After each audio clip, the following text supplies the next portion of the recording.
ഷെക്കൈന ടെലിവിഷന്റെ എല്ലാ മാന്യ പ്രേക്ഷകർക്കും ഈ അഭിമുഖത്തിലേക്ക് സ്വാഗതം.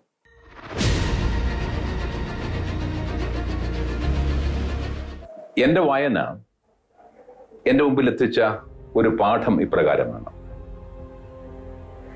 10 കൽപ്പനകളെ ആധാരമാക്കി യഹൂദന്മാർക്ക് 613 നിയമങ്ങളുണ്ടായിരുന്നു. എന്നാൽ ഈശോയുടെ കടന്നുവരവോടെ ഈ 613 നിയമങ്ങൾ 2 നിയമങ്ങളിലായി ചുരുങ്ങി. ദൈവസ്നേഹമെന്നും പരസ്നേഹമെന്നുമുള്ള 2 നിയമങ്ങൾ. ഈ 2 നിയമങ്ങൾ ജീവിതപ്രദമാക്കിയ ഒരു വൈദികനെയാണ് ഇന്ന് ഞാൻ നിങ്ങൾക്ക് പരിചയപ്പെടുത്തുന്നത്.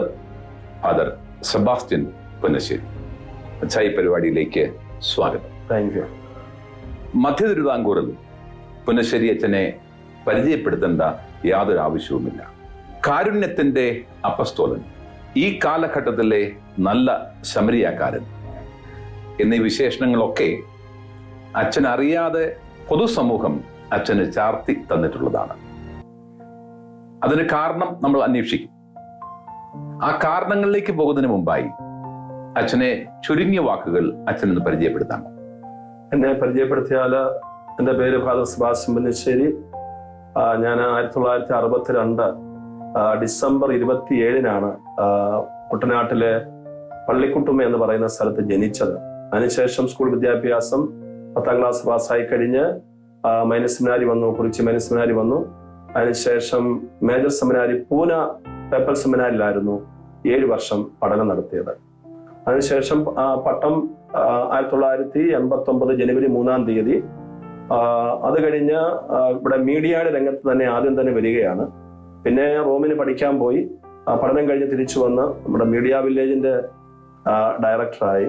അതിനുശേഷം നമ്മുടെ റേഡിയോ മീഡിയ വില്ലേജ് തുടങ്ങിയപ്പോഴാണ് ഇങ്ങനെ റേഡിയോ കൂടെ പാവപ്പെട്ടവരുടെ കാര്യങ്ങൾ ജനം കേട്ട് വേദനിക്കുന്നവരെ സഹായിക്കുവാൻ ധാരാളം ആളുകൾ റേഡിയോ കേട്ട് മീഡിയ വില്ലേജ് വരാൻ തുടങ്ങി.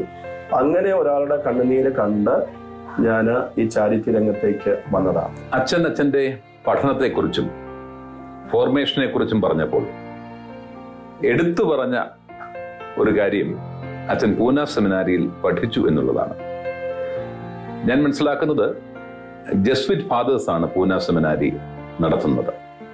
അച്ഛന് ലഭിച്ച ഫോർമേഷൻ ജസ്വിറ്റ് ഫാദേഴ്സിന്റെ ഫോർമേഷനാണ്. അവർ കൃത്യമായ ഒരു നടത്തിപ്പിൽ, കൃത്യമായ ആലോചനയും ചിന്തയും അവർക്കുണ്ട്, പ്രത്യേകിച്ച് സെമിനാരി നടത്തിപ്പിൽ. അതിന്റെ ഒരു റിഫ്ലക്ഷനാണ് ഫ്രാൻസിസ് മാർപ്പാപ്പ പറഞ്ഞത്, ഇടയന് ആടിന്റെ ചൂരുണ്ടാകണമെന്ന് പറഞ്ഞത്. ഈ പൂന സെമിനാരിയിലെ അച്ഛന്റെ ഫോർമേഷൻ അച്ഛന്റെ പിൽക്കാല ജീവിതത്തെ എപ്രകാരം സ്വാധീനിച്ചു എന്നൊന്ന് പറയാമോ? എനിക്ക് പൂന എന്ന് പറയുമ്പോൾ അതിന്റെ പേര് തന്നെ സെമിനാരി എന്നല്ല, ഹോം ഓഫ് ലവ് എന്നുള്ളതാണ് അതിന്റെ ഒരു പേര് തന്നെ. ആ ഒരു അനുഭവമായിരുന്നു ഞങ്ങൾക്കുണ്ടായിരുന്നത്. അവിടെ ഏറ്റവും കൂടുതൽ സ്വാധീനിച്ചത് ഞങ്ങളെ പഠിപ്പിച്ച വൈദികരുടെ സിംപ്ലിസിറ്റി എന്ന് പറഞ്ഞാൽ, അവർ പഠിപ്പിച്ചതിന് ശേഷം വൈകുന്നേരങ്ങളിൽ സൈക്കിൾ എടുത്ത് അവർ പുറത്തേക്ക് പോകുന്നത് കാണാം. ഞാൻ വിചാരിച്ചു ഇവർ എങ്ങോട്ട് പോകുന്ന, ടൗണിൽ പോവുകയാണോ, അവരിനിയും ഉല്ലസിക്കാൻ പോകുന്നതാണോ? അവർ സ്ലം ഏരിയയിൽ പോവുകയാണ്, സ്ലം തേടി പോവുകയാണ്, സ്ലം ചേരികളിൽ പോയിട്ട് അവിടെ പാവപ്പെട്ടവരോടൊപ്പം ആയിരിക്കുകയാണ്. പക്ഷെ അവരാരും അങ്ങനെ പ്രസംഗിച്ചൊന്നും നടന്നിരുന്നില്ല. അവര് തിരിച്ചു വരുമ്പോൾ ഞങ്ങൾ പലരോട് ചോദിക്കുമ്പോഴാണ് അറിയുന്നത് ഇങ്ങനെയാണ് പോയിക്കൊണ്ടിരുന്നത്. ആ ഒരു ജീവിത മാതൃക എന്തൊരു സിമ്പിളാണ്. വൈദികര് അവരുടെ ജീവിത മാതൃക ഒത്തിരി സ്വാധീനിച്ചിട്ടുണ്ട്. അന്ന് തന്നെ ഓപ്ഷൻ ഫോർ ദ പുവർ എന്ന് പറയുന്ന രീതിയിൽ പാവങ്ങളുടെ പക്ഷം ചേരുക എന്ന് പറയുന്നതായിരുന്നു അന്നത്തെ കാലത്തെ ലിബറേഷൻ തിയോളജിയുടെ ഭാഗമായി പൂനായിൽ ഉണ്ടായിരുന്നത്. അത് ഒത്തിരിയധികം എൻ്റെ ജീവിതത്തെ സ്വാധീനിച്ച മുഴുവനും എന്ന് പറയുന്നത് പേപ്പൽ സെമിനാരിയാണ്. അവിടുത്തെ പാവങ്ങളുടെ പക്ഷം ചേരുന്ന ഒരു നല്ലൊരു ഒരു ആശയം മാത്രമല്ല, അനുഭവവും അവിടുന്ന് ഞങ്ങൾക്ക് കണ്ടുപിടിക്കുവാനായിട്ട് സാധിച്ചു. അച്ഛൻ സെമിനാരി പഠനം കഴിഞ്ഞ് തിരിച്ച് ചങ്ങനാശ്ശേരിയിൽ എത്തിക്കഴിഞ്ഞപ്പോൾ ആരും കൈവയ്ക്കാത്ത, അക്കാലത്ത് ആരും കൈവയ്ക്കാത്ത ഒരു മേഖലയിലാണ് അച്ഛൻ കൈവച്ചത്. മാധ്യമ ബോധനം അല്ലെങ്കിൽ മാധ്യമ വിദ്യാഭ്യാസം. ഒരുപക്ഷെ അക്കാലത്ത് സലേഷ്യൻ ഫാദേഴ്സ് മാത്രമാണ് ഏതാണ്ട് അക്കാലത്ത് ഈ രംഗത്ത് പ്രവർത്തിച്ചിരുന്നവർ. അവരായിരുന്നു നമ്മുടെ മുൻപുണ്ടായിരുന്ന ഒരു മാതൃക. ഈ ഒരു മാതൃക ചങ്ങനാശ്ശേരി പോലെ ഇന്ത്യയുടെ ഒരു കോണിൽ കിടക്കുന്ന ഒരു സ്ഥലത്ത് അച്ഛൻ അനുവർത്തിക്കാനുള്ള അല്ലെങ്കിൽ സ്വീകരിക്കുവാനുള്ള കാരണമെന്താണ്? കാരണം ഞാൻ സെമിനാരിന് വൈദ്യ വിദ്യാർത്ഥിയായി പഠിച്ചുകൊണ്ടിരിക്കുമ്പം തന്നെ ഈ പ്രസംഗിക്കാനും ക്ലാസ് എടുക്കുവാനും ഒക്കെ പോകുമായിരുന്നു. അപ്പോൾ എൻ്റെ മനസ്സിൽ ഈ മീഡിയ എന്നുള്ളത് നല്ലതുപോലെ അങ്ങ് ഉറച്ച ഒരു കാര്യമായിരുന്നു. അപ്പൊ അങ്ങനെയായി നമ്മുടെ കൊച്ചുറമ്പിലച്ചൻ, ജോസ് കൊച്ചുറമ്പിലച്ചനും പൗത്യപിതാവിനോട് പറഞ്ഞു, മീഡിയ രംഗത്തേക്ക് അച്ഛനെ വിടുന്നതായിരിക്കും നല്ലത്. അങ്ങനെയാണ് പഠിക്കാനായിട്ടൊക്കെ പോകുന്നതും ആ ലെവലിലാണ്. അങ്ങനെ വന്ന് മീഡിയ കോളേജ് എന്നുള്ള ചിന്ത റോമിൽ പഠിച്ചുകൊണ്ടിരുന്നപ്പോൾ മനസ്സിൽ കയറിയ നല്ലൊരു ആശയമാണ്. ഇവിടെ വന്നപ്പോൾ റുബിലാൽ സാറൊക്കെ ആദ്യഘട്ടത്തിൽ നമ്മൾ ഒരുമിച്ചാണ് ഈ കോളേജിന്റെ ഇത് നേടാൻ വേണ്ടി നമ്മൾ മന്ത്രിയെ പോയി കാണുന്നതും അഫിലിയേഷൻ നേടാൻ വേണ്ടി പോയി കാണുന്നതുമൊക്കെ. അപ്പോൾ അന്ന് ഇവിടെ തുടങ്ങിയപ്പോൾ ആളുകൾ പലരും പറഞ്ഞു, ഒരു ഗ്രാമത്തിൽ എങ്ങനെയാണ് മീഡിയ കോളേജ് വിജയിക്കുക, ഇതുപോലെ ടൗണിലോ എറണാകുളത്തോ തിരുവനന്തപുരത്തോ ആണെങ്കിൽ കുഴപ്പമില്ലെന്ന് പറഞ്ഞു. പക്ഷെ അന്നും പാറേപ്പള്ളി മാതാവിനോട് പ്രാർത്ഥിച്ചാണ് ഈ മീഡിയ വില്ലേജ് തുടങ്ങിയത്. മാതാവിന്റെ അനുഗ്രഹം ഒന്നുകൊണ്ട് മാത്രമാണ് ഈ മീഡിയ വില്ലേജ് ഈ ഗ്രാമത്തിൽ വിജയിച്ചത്. അമ്മയുടെ അനുഗ്രഹമാണ്, അത് എനിക്ക് പറയാതിരിക്കാൻ മേല. അപ്പോൾ നമുക്ക് ഇന്ന് ഏഷ്യയിൽ പഠിക്കുന്ന കുട്ടികൾ മീഡിയ പഠിക്കുന്ന ഏറ്റവും വലിയ കോളേജ്, മീഡിയ പഠിക്കുന്നതിനുള്ള ഏറെ കുട്ടികളുള്ള ഏറ്റവും വലിയ കോളേജ് ഇപ്പൊ നമ്മുടെ മീഡിയ വില്ലേജ് ഏഷ്യയിലെ മാറിയിരിക്കുകയാണ്. അതിനെല്ലാം കാരണം നമ്മളൊന്ന് പ്രാർത്ഥിച്ച് തുടങ്ങുക. ഏത് സംരംഭവും നമ്മുടെ കഴിവ് കൊണ്ടല്ല, അത് ദൈവത്തിന്റെ അനുഗ്രഹം കൊണ്ട് മാത്രമേ ഏതും വിജയിക്കൂ എന്നതിന്റെ ഉദാഹരണമാണ് ഈ മീഡിയ വില്ലേജ് എന്ന് പറയുന്നത്. അച്ഛൻ മീഡിയ വില്ലേജും അല്ലെങ്കിൽ മീഡിയ സ്റ്റഡീസും അച്ഛന്റെ മനസ്സിൽ നിറഞ്ഞു നിൽക്കുന്ന ഒരു അവസരത്തിലാണ്. കുറെ കൂടി ഭംഗിയായി പറഞ്ഞാൽ അച്ഛൻ അവിടെ തിളങ്ങി നിൽക്കുന്ന അവസരത്തിലാണ് അച്ഛൻ ഒരുപക്ഷെ മനസ്സിന്റെ കോണിൽ എവിടെയോ സൂക്ഷിച്ചിരുന്ന മറ്റൊരു കർമ്മമണ്ഡലത്തിലേക്ക് അച്ഛൻ ചുവട് മാറ്റുന്നത്. അതായത് ഉപവി പ്രവർത്തനം എന്നുള്ള ഒരു മേഖലയിലേക്ക്. സത്യത്തിൽ വേദപുസ്തകം നമ്മോട് പറയുന്നത്, കാണപ്പെടുന്ന സഹോദരനെ സ്നേഹിക്കാത്തവന് കാണപ്പെടാത്ത ദൈവത്തെ എങ്ങനെ സ്നേഹിക്കാൻ സാധിക്കും എന്നുള്ള ചോദ്യം. പക്ഷെ ആ ഒരു ചോദ്യം പലരുടെയും മനസ്സിൽ വെറും ഒരു ചോദ്യമായി മാത്രം നിന്നപ്പോൾ അച്ഛന്റെ മനസ്സിലേക്ക് അതൊരു ഉണർത്തുപാട്ടായിട്ട് വന്നു എന്നാണ് അച്ഛന്റെ പ്രവർത്തനം മാറി നിന്നും കൂടെ നിന്നും കണ്ട ഒരു വ്യക്തി എന്നുള്ള നിലയിൽ ഞാൻ മനസ്സിലാക്കുന്നത്. അതിനെപ്പറ്റിയുള്ള അച്ഛന്റെ പ്രതികരണം എന്താണ്? ആ ഉപവി പ്രവൃത്തിയിലേക്ക് പോകാനുള്ള കാരണം, മനസ്സിൽ എപ്പോഴും ഈ ഒരു ഫോർമേഷൻ, സിനാരി കിട്ടുന്ന ഫോർമേഷന്റെ അതിങ്ങനെ പലപ്പോഴായിട്ട് ഇങ്ങനെ തികട്ടി ചിന്തിച്ച് വരാറുണ്ട്. അപ്പോൾ അങ്ങനെ വരുമ്പോൾ ഇത് നമ്മള് മീഡിയ വില്ലേജിലായിരുന്നു എന്ന് പറഞ്ഞാലും കൂടുതൽ സമയവും ഇങ്ങനെയുള്ള ഒരു ചിന്തയിലായിരുന്നു ജീവിതം തന്നെ മുന്നോട്ട് പോയിക്കൊണ്ടിരുന്നത്. എനിക്കൊരു വേദന, മനുഷ്യരുടെ ഒരു വേദനയൊന്നും കണ്ടിരിക്കാൻ പറ്റത്തില്ല. പെട്ടെന്ന് അതൊരു ഒരു വിഷമമായിട്ട് എനിക്കങ്ങ് വരികയാണ്. അങ്ങനെ സെമിനാരിയിൽ ഞങ്ങൾ കണ്ട കാര്യങ്ങൾ, ഞങ്ങളെ പ്രൊഫസേഴ്സ് കാണിച്ച കാര്യങ്ങൾ, ഞങ്ങൾ ചേരി പോയി പ്രവർത്തിച്ച കാര്യങ്ങൾ, സെമിനാരി ചെയ്ത കാരുണ്യ പ്രവർത്തനങ്ങൾ, ഇനിയും ഞങ്ങളുടെ LP സ്കൂളിൽ സിസ്റ്റർ അന്ന് തീപ്പെട്ടി അരി കൊണ്ടുവരാൻ പറഞ്ഞിരുന്നു. ഒരു തീപ്പെട്ടിക്കകത്ത് അരി അത് ശേഖരിച്ചത്, ഹൈസ്കൂളിൽ ചെന്നപ്പോൾ ചെയ്ത ചെറിയ നാണയത്തൊട്ടുകളിട്ട് ചെയ്ത സേവനങ്ങൾ, ഇതെല്ലാം കൂടി ഉപവി പ്രവൃത്തിയെ അങ്ങേയറ്റം സ്വാധീനിച്ച വലിയൊരു ഘടകമാണ്. അച്ഛന്റെ മീഡിയ സ്റ്റഡീസിന്റെ ഒക്കെ ഭാഗമായിട്ട് പഠനം കഴിഞ്ഞ് തിരിച്ചു വന്ന് റേഡിയോ മീഡിയ വില്ലേജ്, ഒരുപക്ഷെ ഈ പ്രദേശത്തെ മധ്യതിരാങ്കൂറിലെ ആദ്യത്തെ കമ്മ്യൂണിറ്റി റേഡിയോ എന്ന് പറയാവുന്ന പ്രസ്ഥാനം ആരംഭിച്ചു. ഒരു ഘട്ടം കഴിഞ്ഞപ്പോൾ ഞങ്ങളടക്കമുള്ള ആൾക്കാരെ അതിനെ വിളിക്കാൻ തുടങ്ങി. റേഡിയോ മീഡിയ വില്ലേജ് എന്നല്ല ഇതിനെ വിളിക്കേണ്ടത്, ചാരിറ്റി റേഡിയോ എന്നാണ് ഇതിനെ വിളിക്കേണ്ടത്. ഈ ഒരു ട്വിസ്റ്റ് എങ്ങനെയാണ് റേഡിയോയ്ക്ക് ഉണ്ടായത്? അത് അബദ്ധത്തിൽ സംഭവിച്ചതാണോ, നമ്മൾ പ്ലാൻ ചെയ്ത് ആസൂത്രണം ചെയ്ത് സംഭവിച്ചതാണോ? ഇത് യഥാർത്ഥത്തിൽ റേഡിയോ തുടങ്ങുക എന്ന് പറയുന്നത് എൻ്റെ ഒരു ആശയം, എന്റെയോ ഏത്തക്കാട്ടച്ചിൻ്റെ ഒരു ആശയമല്ലായിരുന്നു. പൗത്ത് പിതാവ് റോമിൽ പോയി തിരിച്ചു വന്നപ്പം പറഞ്ഞു, നമുക്ക് കമ്മ്യൂണിറ്റി റേഡിയോ വിദേശ രാജ്യങ്ങളിലുണ്ട്, അതുപോലെ നമുക്കൊന്ന് തുടങ്ങണമെന്ന് പറഞ്ഞു. അപ്പോഴേ ഞങ്ങളുടെ രണ്ടിന്റെയും ചിന്ത, ഇതൊന്നും നടക്കുന്ന കാര്യം, ഇന്ന് നമ്മുടെ നാട്ടിൽ ആര് റേഡിയോ കേൾക്കാനാ? പിതാവിന്റെ ഒരു പഴയ ആശയം എന്ന രീതിയിലായിരുന്നു ഞങ്ങൾ വലിയ പ്രാധാന്യം കൊടുത്തില്ല. പൗത്ത് പിതാവിന്റെ ഒരു സ്വഭാവം, വെളുപ്പിനെ 4 മണിക്ക് വിളിക്കും, ഇങ്ങനെ എഴുന്നേറ്റോ, റേഡിയോ എവിടം വരെയായി, നിരന്തരമായ ശല്യം, പിതാവിന്റെ മുറിയുടെ മുന്നിൽ കൂടെ പോകാൻ പറ്റാത്തൊരവസ്ഥ, പിതാവിനെ കണ്ടാ റേഡിയോ ചോദിക്കും. അവസാനം സഹികെട്ട് എന്ന വാക്ക് തന്നെ ഞാൻ ഉപയോഗിക്കുകയാണ്. സഹികെട്ട് ഞങ്ങൾ റേഡിയോ അങ്ങ് അപ്ലൈ ചെയ്ത് തുടങ്ങിയപ്പോൾ ഞങ്ങൾ വിചാരിച്ചില്ല റേഡിയോ ഇത്രയും സ്വീകാര്യമാകുമെന്ന്. അങ്ങനെയായി റേഡിയോയിലൂടെ അപ്പം പൗത്ത് പിതാവ് പറയാം, റേഡിയോ തുടങ്ങി കഴിഞ്ഞ് പൗത്ത് പിതാവ് പറയാണ്, റേഡിയോ തുടങ്ങുന്നത് കൊള്ളാം, മനുഷ്യരെ പങ്കുവെപ്പിക്കാൻ പഠിപ്പിക്കണം. എടാ ഇതൂടെ കേട്ടപ്പോ ഇതൂടെ ഇനി എങ്ങനെ നടത്താനാ, പങ്കുവെപ്പിക്കാൻ എങ്ങനെ, റേഡിയോ കേട്ട ആരാ പങ്കുവെക്കുന്നത്? അങ്ങനെയായപ്പോൾ മനുഷ്യന്റെ വേദനകൾ, അവരുടെ ചികിത്സയ്ക്ക് പണമില്ല, അങ്ങനെയുള്ള കാര്യങ്ങളൊക്കെ റേഡിയോ കൂടെ പറയാൻ തുടങ്ങി. വലിയൊരു ഒഴുക്കാണ് ഞങ്ങൾ കണ്ടത്. സാർ ഉൾപ്പെടെയുള്ള ആളുകൾ, എത്രയോ പേരാണ് ഈ മീഡിയ വില്ലേജിലേക്ക് വരുന്നതും എന്തുമാത്രം സഹായം. രാത്രി ഞങ്ങൾ 7 മണിക്ക് തുടങ്ങുന്ന പ്രോഗ്രാം 8 മണിക്ക് തീർക്കേണ്ടതാണ്. ചില ദിവസങ്ങൾ 11 മണി വരെ ആ പ്രോഗ്രാം പോയിട്ടുണ്ട്. അതുപോലെ ആളുകൾ വന്നുകൊണ്ടിരിക്കുക, കാറിൽ പോകുന്നവരെല്ലാം ഇത് കേട്ട് അവിടെ വന്ന് ചാരിറ്റി ചെയ്യുന്ന ഒരു അനുഭവം. അങ്ങനെ റേഡിയോ നമുക്ക് ആദ്യത്തെ 3 വർഷം ഇന്ത്യയിലെ നല്ല കമ്മ്യൂണിറ്റി റേഡിയോ അവാർഡ് നമുക്കാണ് ലഭിച്ചത്. അപ്പോൾ അങ്ങനെ നോക്കുമ്പോൾ ഇതൊന്നും, ഞാൻ ഇപ്പോഴും പറയുന്ന ഒരു കാര്യം, ഇതൊന്നും നമ്മൾ എന്തിനിത് തുടങ്ങി എന്ന് നോക്കുമ്പോൾ ഇതൊന്നും നമ്മുടെ കഴിവിൽ നിൽക്കുന്ന കാര്യമല്ല, ദൈവത്തിന്റെ പദ്ധതി ആകുന്നത് കൊണ്ടാണ് ഇതൊക്കെ വിജയിക്കുന്നത്. അല്ലാതെ ഒരിക്കലും ഇത് നമ്മൾ എന്തൊക്കെയോ പദ്ധതികൾ പ്ലാൻ ചെയ്താൽ ഒന്നും വിജയിക്കാൻ പോകുന്നില്ല. ദൈവത്തിന്റെ പദ്ധതി ആയതുകൊണ്ടാണ് ഇത് വിജയിച്ചത്. പൗത്യ ആ പദ്ധതി വന്നു, ഞങ്ങൾ അത് നടപ്പാക്കിയെന്ന് മാത്രമേ ഉള്ളൂ. തിരുക്കുറൾ വായിച്ച അവസരത്തിൽ നമ്മുടെ മനസ്സിനെ വളരെയധികം സ്പർശിക്കേണ്ട ഒരു ഭാഗം ഞാനതിൽ കണ്ടു. ഒരു കുറൾ എന്ന ഈരടി എന്നാണ് അർത്ഥം. അത് ഇപ്രകാരമാണ്: മുഖത്തുള്ളത് കണ്ണല്ല എങ്കിൽ, ആ കണ്ണിൽ കനിവില്ല എങ്കിൽ പിന്നെ അത് കണ്ണല്ല, 2 കിണ്ണമാണ്. മുഖത്തുള്ള കണ്ണിൽ കനിവില്ല എങ്കിൽ അത് കണ്ണല്ല, പിന്നെ കിണ്ണമാണ്. 2 പാത്രം, കുഴിയൻ പാത്രം. അച്ഛന്റെ പ്രവർത്തനങ്ങളെ വളരെ അടുത്തറിയാവുന്ന ഒരു വ്യക്തിയാണ് ഞാൻ, വളരെ അടുത്തറിയാവുന്ന വ്യക്തി. അപ്പോൾ ആ പ്രവർത്തനങ്ങളിലൂടെ ഒക്കെ അച്ഛന്റെ പ്രവർത്തനങ്ങളുടെ പിറകിലെ ഒരു ഭാവം, അത് ഞാനൊരു വലിയ കാര്യം ചെയ്യുന്നു എന്ന ഭാവമല്ല, മറിച്ച് എന്നിലൂടെ ചില നന്മകൾ ഈ സമൂഹത്തിലേക്ക് കടന്നു ചെല്ലണം എന്നൊരു ഭാവത്തിലാണ് അച്ഛൻ ചെയ്യുന്നത് എന്നെനിക്ക് പലപ്പോഴും തോന്നിയിട്ടുണ്ട്. അച്ഛൻ അതിനെ എങ്ങനെയാണ് നോക്കിക്കാണുന്നത്? ഞാൻ കാണുന്നത് സാറേ, ഇവിടെ നമുക്ക് പലപ്പോഴും ഈ സഹതാപവും കാരുണ്യവും എന്ന് പറയുന്ന 2 വാക്കുകൾ കുറച്ചുകൂടെ വിശദീകരിക്കപ്പെടേണ്ട ഒന്നാണ്. അതായത് പലപ്പോഴും നമ്മൾ ആളുകൾ ഒരാളുടെ ഒരു വേദന കാണുമ്പോൾ അയ്യോ പാവം, സഹതാപം കാണിക്കുന്നത്.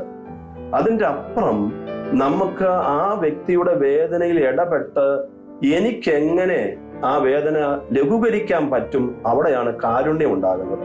മറ്റൊരു നമുക്കൊരു വാക്ക് അല്ലെങ്കിൽ ഒരു ആശയമായിരിക്കും അയ്യോ നമുക്ക് പറയുന്നത്. ചില ആശയങ്ങളൊക്കെ പറയും പലരെ ആശ്വസിപ്പിക്കാൻ.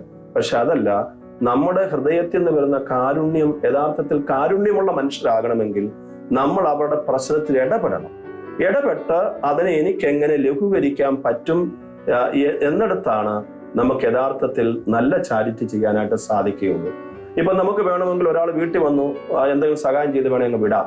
ആ സ്ഥാനത്ത് ആ വേദനിക്കുന്നവന്റെ വീട്ടിലേക്കൊന്ന് കടന്നു ചെന്നേ, വന്ന് കാണുക. കർത്താവിന്റെ ആ വചനം വളരെ പ്രധാനപ്പെട്ടതാണ്. വന്ന് കണ്ടാലില്ലേ, നമുക്കും മല പോലുള്ള വലിയ മലകളൊക്കെ ആലപ്പുഴ കടലിൽ പോയി വീഴും.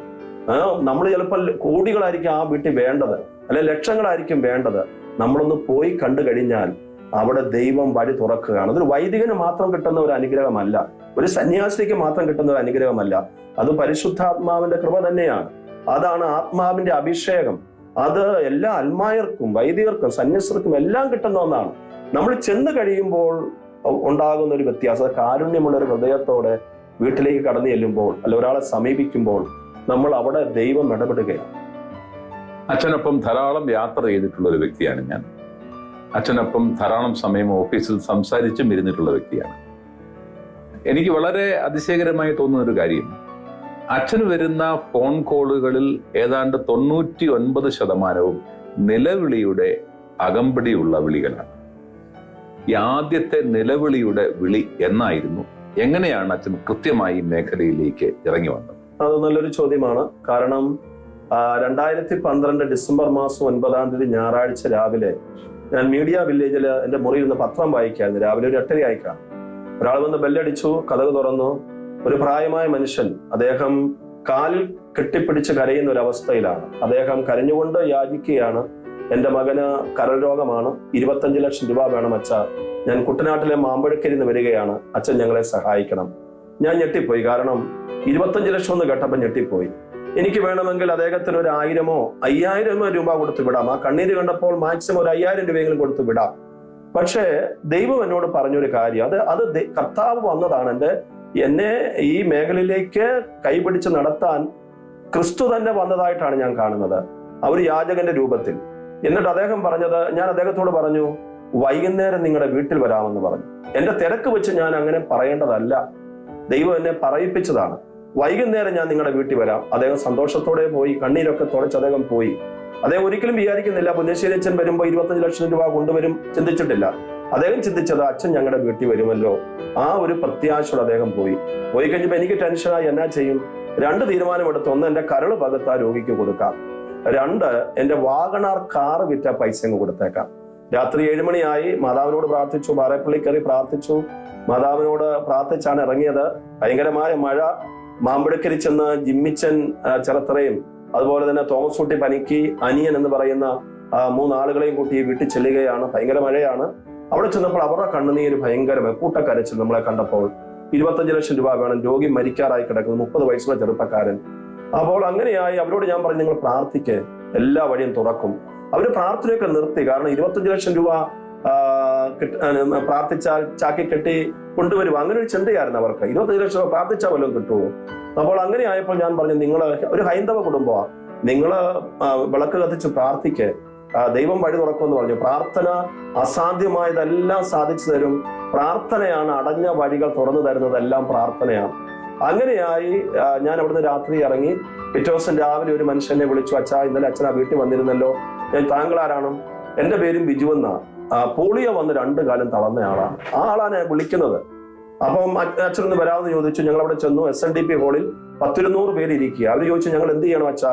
ഒരു ഞായറാഴ്ച നിങ്ങൾ ബക്കറ്റുമായി 1500 വീടുകൾ തണ്ടാൻ പോകണമെന്ന് പറഞ്ഞു. വിശുദ്ധ തണ്ടൽ പേര് വിട്ടു. ഒരു 5 ലക്ഷം രൂപ ഒപ്പിക്കാമോ? അപ്പൊ അവർ ചോദിച്ചു, ബാക്കി 20 ലക്ഷം ഇവിടുന്ന പ്രാർത്ഥിക്കുന്നുണ്ട്, ദൈവം തരും എന്നാ പറഞ്ഞത്. വേറൊരു വാക്ക് നമുക്ക് പറയാനില്ല. അങ്ങനെയായി ഇവരൊരു ഞായറാഴ്ച പോയി. തിരിച്ചു വന്നപ്പോൾ 5 ലക്ഷമല്ല 10 ലക്ഷത്തോളം രൂപയാണ് കിട്ടിയത്. ഇനി 15 ലക്ഷം രൂപ വേണം. അപ്പോഴാണ് കാരുണ്യമുള്ള ഉമ്മൻചാണ്ടി സാറിനെ എന്റെ മനസ്സിലേക്ക് ഓർമ്മ വന്നത്. ഈ ഭാര്യ സീമയും പെങ്ങളുമായിട്ട് അവിടെ ചെന്നപ്പോൾ സാറ് എന്നാ അച്ഛാ വന്നെന്ന് ചോദിച്ച കാര്യം പറഞ്ഞു. അദ്ദേഹം 5 ലക്ഷം രൂപ തന്നു. 15 ഇനി 10 ലക്ഷം രൂപയുടെ വേണം. എന്ത് ചെയ്യും? ചങ്ങനാശ്ശേരിയിലെ സമ്പന്ന വീടുകൾ തണ്ടാൻ തീരുമാനിച്ചു.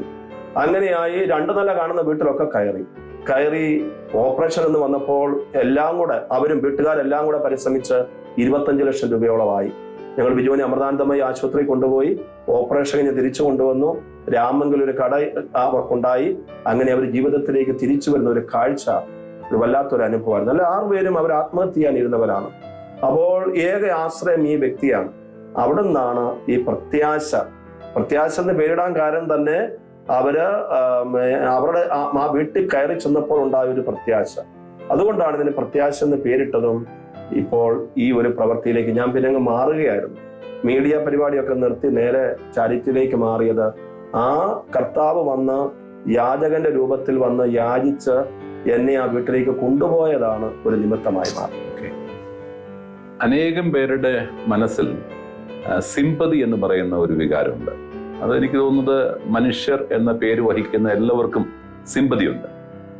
പക്ഷെ അച്ഛൻ്റെ പ്രവർത്തനങ്ങളെ വിലയിരുത്തുമ്പോൾ ഇവരുടെയൊക്കെ മനസ്സിൽ അന്തർലീനമായിരുന്ന സിമ്പതിയെ എമ്പതിയാക്കി മാറ്റാൻ ഒരു സ്പിരിച്വൽ മാജിക്കിലൂടെ അച്ഛന് സാധിച്ചു എന്നാണ് ഞാൻ വിലയിരുത്തുന്നത്. ആ സ്പിരിച്വൽ മാജിക്കിന്റെ റിസൾട്ടാണ്, അതിൻ്റെ ഒരു പ്രതിഫലമാണ് പ്രത്യാശ എന്ന് പറയുന്ന ഒരു പ്രസ്ഥാനം. ഈ പ്രത്യാശയെക്കുറിച്ച് പ്രേക്ഷകർക്ക് വേണ്ടി അച്ഛൻ വിശദീകരിക്കുക. എങ്ങനെയാണ്? ഇതൊരു സംഘടനയാണോ? ഇതിന്റെ പ്രസിഡന്റ് ഉണ്ടോ? എന്താണ് ഇതിന്റെ പ്രവർത്തന ശൈലി? എന്താണ് രീതി? എന്താണ്? ഇതൊരു മൂവ്മെന്റ് മാത്രമാണ്. ഇതൊരു സംഘടനയെ അല്ല. ഇതിന് ഭാരവാഹികളില്ല, ഡയറക്ടർ ഇല്ല, ഒന്നുമില്ല, രജിസ്റ്റേർഡുമല്ല പ്രത്യാശ. ഇത് ഒരു ഇപ്പം തന്നെ നമ്മള് ഒരു പഞ്ചായത്തിൽ നിന്ന് അടുത്ത പഞ്ചായത്തിലേക്ക് പോകുന്നു. ഇഷ്ടമുള്ളവർക്ക് വരാം, ഇഷ്ടമുള്ളവർക്ക് ചേരാം. ഒരു 10,000 പേര് ഇപ്പം കൂടെയുണ്ട്. അതിൽ സജീവമായി പ്രവർത്തിക്കുന്ന 500 പേർക്ക് അടുത്തുണ്ട്. അപ്പോൾ അങ്ങനെ വരുമ്പോൾ പ്രത്യാശ എന്ന് പറയുന്നത് നമ്മളെ സംബന്ധിച്ച് എല്ലാ മതസ്ഥരും, എല്ലാ രാഷ്ട്രീയക്കാരും, എല്ലാ സമുദായത്തിൽപ്പെട്ടവരും ഉണ്ട്. ഒരു കുടുംബ അനുഭവം കഴിഞ്ഞ 10-12 വർഷം കൊണ്ട് ഈ പ്രത്യാശയ്ക്കുണ്ടായിട്ടുണ്ട്. അവിടെ വിവിധ മതസ്ഥരെന്നോ രാഷ്ട്രീയമൊന്നോ ഒരു പ്രശ്നവും ഇന്നുവരെ ഉണ്ടായിട്ടില്ല. പോകുന്ന പഞ്ചായത്തിലും ഉണ്ടായിട്ടില്ല. ഈ പ്രത്യാശയുടെ രീതി പറഞ്ഞാൽ, നമ്മളിപ്പോൾ ഒരു രോഗി ഒരു പഞ്ചായത്തിലുണ്ട് എങ്കിൽ ആ പഞ്ചായത്തുകാർ നമ്മളെ വിളിക്കുന്നു. ആദ്യമൊക്കെ നമ്മൾ അങ്ങോട്ട് തേടി പോകാറുണ്ട്. ഇപ്പം പഞ്ചായത്തുകാർ വിളിക്കുക, അവരിവിടെ വരും, നമ്മുടെ സെന്ററിൽ വരും. വന്നിട്ട് ഞങ്ങൾ പഞ്ചായത്ത് സമിതി ചെന്ന് ഈ അനുഭവം ആദ്യം പറയുന്നത്, അനുഭവം മാത്രമാണ് പറയുന്നത്. അനുഭവം പറയുന്നു. അതിനുശേഷം ഓരോ വാർഡിൽ നിന്നും 50 പേരെ വെച്ച് വിളിച്ചു കൂട്ടി ഒരു വലിയ ഹോളിൽ കൂടും. പഞ്ചായത്ത് ഇപ്പൊ 20 വാർഡുണ്ടെങ്കിൽ 10,000 പേരാ വരുന്നത്. അവരോട് ഈ അനുഭവം പങ്കുവയ്ക്കും.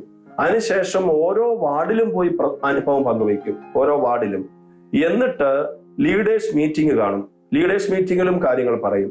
ഒരു ഞായറാഴ്ച രാവിലെ 9 മണി മുതൽ 2 മണി വരെയാണ്, 5 മണിക്കൂറാണ് പിരിവ്. ഈ 5 മണിക്കൂർ കൊണ്ട് നമ്മൾ ലക്ഷ്യം വെക്കുന്നതിന്റെ 3-4 ഇരട്ടിയാണ് കിട്ടുക നമുക്ക്. ഉദാഹരണമായി പറഞ്ഞാൽ അതിരമ്പുഴയിൽ നമുക്ക് 30 ലക്ഷം രൂപ വേണമായിരുന്നു. കിട്ടിയത് 90,50,000 രൂപയാണ്. 14,000 പേര്. അതുകൊണ്ട് അധികം അതിരമ്പുഴയുടെ പേര് ഞങ്ങൾ മാറ്റിയത് അധികം തരും പുഴ എന്നാക്കി. അത്ര നല്ല മനുഷ്യരുള്ള സ്ഥലമാണ്. കാഞ്ഞിരപ്പള്ളി 40 ലക്ഷം വേണമായിരുന്നു, 80.5 ലക്ഷം രൂപയാണ് കിട്ടിയത്. രാമപുരം 30 ലക്ഷം വേണം, 60.5 ലക്ഷം രൂപയാണ് കിട്ടിയത്. പാറത്തോട് അവിടെ നമുക്ക് 25 ലക്ഷം വേണമായിരുന്നു, ഏതാണ്ട് 60 ലക്ഷം രൂപ അടുത്താണ് കിട്ടിയത്. അപ്പോൾ ഇവിടെ എല്ലാം നമ്മൾ കാണുന്ന ഒരു അത്ഭുതം, 5 മണിക്കൂറിന്റെ അത്ഭുതം എന്നാണ് നമ്മൾ ഇതിനെ പറയാറുള്ളത്. എന്ന് പറഞ്ഞാൽ ഇവിടെയൊക്കെ ഈ 5 മണിക്കൂറും മഴ പെയ്തിട്ടില്ല ഇന്ന് വരെ. നമ്മളിപ്പോൾ മഴക്കാലത്ത് പിരിച്ചാലും പിരിവിന്റെ 5 മണിക്കൂർ മഴ പെയ്യില്ല. അതുകൊണ്ടാണ് ഞാൻ ആദ്യം തൊട്ട് പറഞ്ഞത്, ഇത് മനുഷ്യന്റെ ഇടപെടിച്ചിലല്ല, ഇത് ദൈവത്തിന്റെ പ്രവൃത്തിയാണ്. അതുകൊണ്ടാണ് ഈ അത്ഭുതങ്ങൾ ഉണ്ടാകുന്നത്. നമ്മളിപ്പോൾ മോശമെന്ന് കരുതുന്ന സ്ഥലത്ത് പോലും പോയാൽ 5 മണിക്കൂർ കഴിയുമ്പോൾ നമ്മൾ ഉദ്ദേശിക്കുന്നതിനേക്കാൾ 2-3 ഇരട്ടി പണം അവിടെ വരികയാണ് രോഗിയെ രക്ഷിക്കാൻ. കേരള സമൂഹത്തെ കുറിച്ചുള്ള സമീപകാല വിലയിരുത്തൽ, അതൊരു വിഭജിത സമൂഹമെന്നാണ്. ആർക്കും ആരെയും വിശ്വാസമില്ലാത്ത ഒരു സമൂഹം. എല്ലാവരും അപരനെ കാണുന്ന സംശയത്തോടെയാണ്.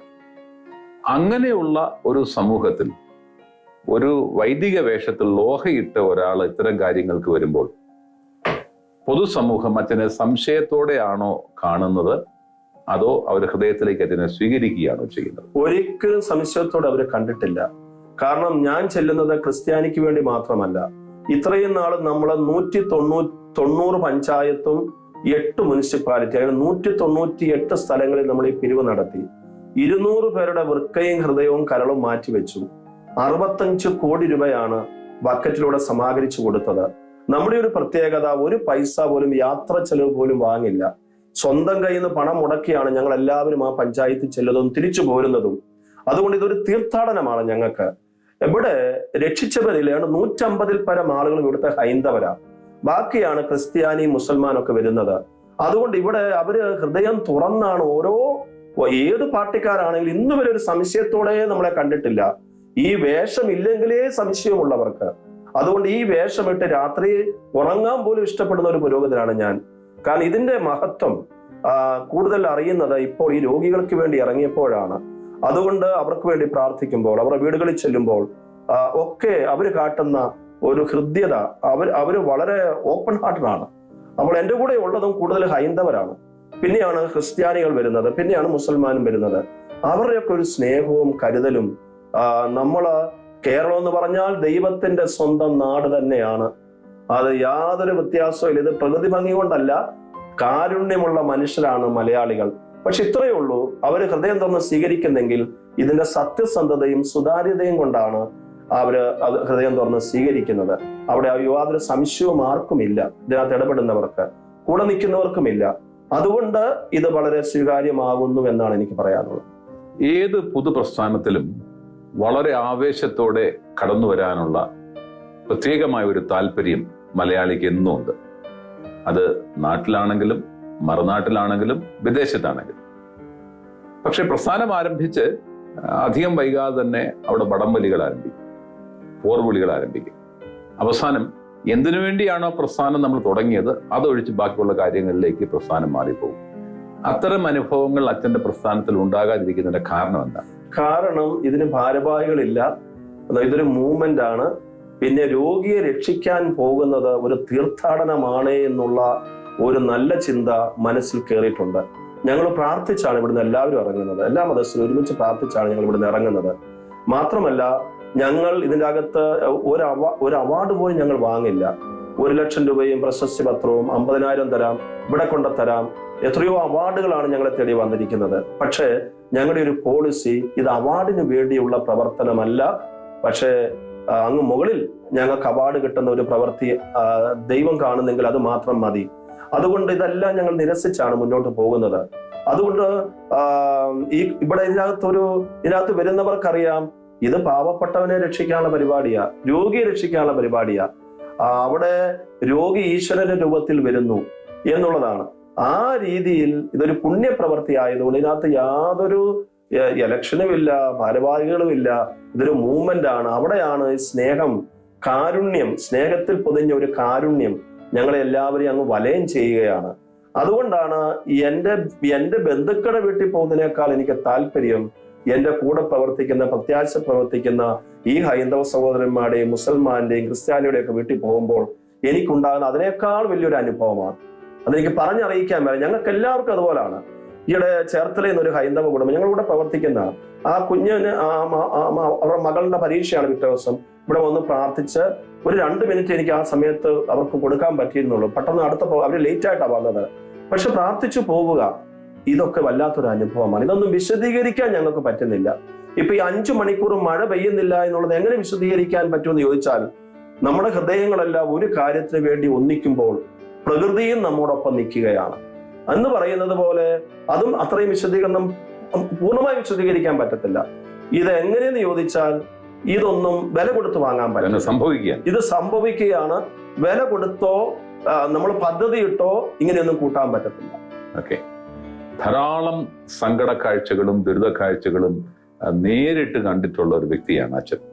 നേരിട്ട്, ആരും പറഞ്ഞു കേട്ടതല്ല. ഒരുപക്ഷെ ഒരു കേൾവിയിൽ നിന്ന് ആരംഭിച്ച് കൃത്യമായ സ്ഥലത്ത് പോയി കണ്ട കാഴ്ചകൾ അച്ഛനുണ്ട്.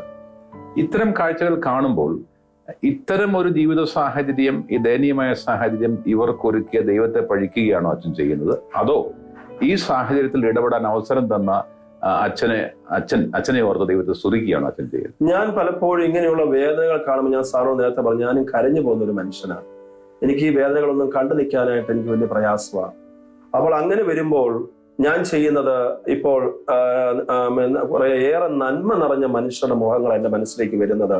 ഇപ്പോൾ സാറും ഒക്കെ എത്രയോ കാര്യങ്ങൾ എന്നെ സപ്പോർട്ട് ചെയ്യുന്ന ആളാണ്. ഇതുപോലെയുള്ള നന്മയുള്ള ഏറെ ആളുകൾ നമ്മുടെ സമൂഹത്തിലുണ്ട്. അവരുടെ മനസ്സാണെങ്കിൽ എനിക്ക് ഇന്നയാളെ രക്ഷിക്കാൻ വേദന കാണുമ്പോൾ നമുക്ക് ധൈര്യമാണ്. ഇപ്പം കോടികൾ എന്നൊക്കെ പറഞ്ഞാൽ നമുക്കൊരു പ്രശ്നമല്ല.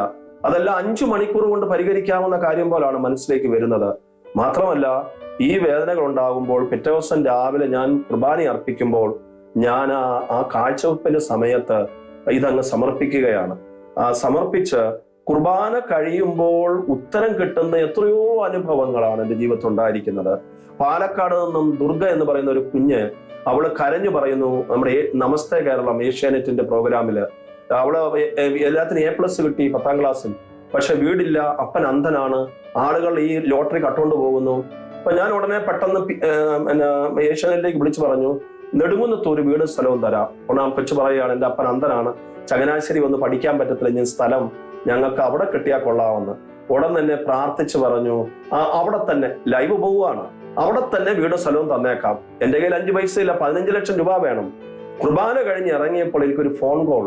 ആ ഫോൺ കോൾ അമേരിക്കയിൽ നിന്നുള്ള ഒരു ഫോൺ കോളാണ്. ഇപ്പൊ അച്ഛൻ ഏഷ്യാനെറ്റിൽ പറഞ്ഞല്ലോ ഇങ്ങനെ കൊടുക്കാമെന്ന്. ഞാൻ ഒരു 8 ലക്ഷം രൂപ തന്നേക്കാം. 15 ലക്ഷം ഞാൻ മാറ്റി വെച്ചിരുന്നു. ഒരു 7 ലക്ഷം രൂപ കുറച്ചു മുമ്പാണ് ഒരാൾക്ക് കൊടുത്തത് വീട് വെക്കാൻ. ഞാൻ ഏറ്റുപോയി. 8 ലക്ഷം രൂപ തരാമെന്ന് പറഞ്ഞു. ബാക്കി ഞാൻ അതും കേട്ട് വേറെ പുറത്തോട്ട് ഇറങ്ങിയപ്പോൾ എനിക്ക് 15 ലക്ഷം രൂപയായി. 1 മാസം 1.5 മാസം കൂടി ഞങ്ങൾ വീടും വെച്ചു. അതിന് ആ കുഞ്ഞിനും അപ്പനും ഒക്കെ അവിടെ താമസിക്കാൻ സാധിച്ചു. ഇത് ഒരു അത്ഭുതമാണ്. കുർബാനയിൽ നടക്കുന്ന അത്ഭുതമാണ്. എല്ലാ ദിവസവും മുറിക്കപ്പെടുന്ന ശരീരവും ചിന്തപ്പെടുന്ന രക്തവും അത് സമർപ്പിക്കപ്പെടുന്ന ചിന്തപ്പെടുന്ന ആ ഒരു ജീവിതമുണ്ടല്ലോ, ആ മുറിക്കലും ഒരു ചിന്തലും, അതൊക്കെ നമുക്ക് ജീവിതത്തിൽ ദൈവം ഒരു അത്ഭുതം പോലാണ്. ദൈവം അങ്ങനെ നമ്മൾ ആ കുർബാന അർപ്പിക്കുമ്പോഴാണ് ഞാൻ ഈ സമർപ്പിക്കുന്നത്. സിസ്റ്റേഴ്സിനോട് ചിലപ്പം പറയും ഒന്ന് പ്രാർത്ഥിക്കാം. പലപ്പോഴും നമ്മൾ തന്നെ നമ്മുടെ ഉള്ളിൽ സമർപ്പിച്ച് പ്രാർത്ഥിക്കുകയാണ്. ചില സമയത്ത് അവരോട് പറയും ഒന്ന് പ്രാർത്ഥിക്കണം, ഇങ്ങനെ ഒരു കാര്യമുണ്ട്. ഏതായാലും കുർബാന കഴിയുമ്പോൾ എല്ലാത്തിനും ഉത്തരം കിട്ടുന്ന ഒരു അനുഭവമാണ് എൻ്റെ ജീവിതത്തിൽ ഉണ്ടായിരിക്കുന്നത്. അച്ഛന്റെ സംസാരത്തിനിടയിൽ പല പ്രാവശ്യം ദൈവം, കുർബാന, ഈശോ ഇത്തരം വാക്കുകളൊക്കെ ആവർത്തിക്കുകയുണ്ടായി. അച്ഛന്റെ പ്രവർത്തനത്തെ സമൂഹം അല്ലെങ്കിൽ ഇനി കടന്നു വരുന്ന തലമുറ സാമൂഹ്യ പ്രവർത്തനമായിട്ടാണോ, കാരുണ്യ പ്രവർത്തനമായിട്ടാണോ, ആത്മീയ പ്രവർത്തനമായിട്ടാണോ വിലയിരുത്തപ്പെടാൻ ആഗ്രഹിക്കുന്നത്? ഇതെല്ലാം ഒരുമിച്ച് വരുന്ന ഒന്ന് തന്നെയാണ്. ഞാനൊരു പുരോഹിതനാണ്.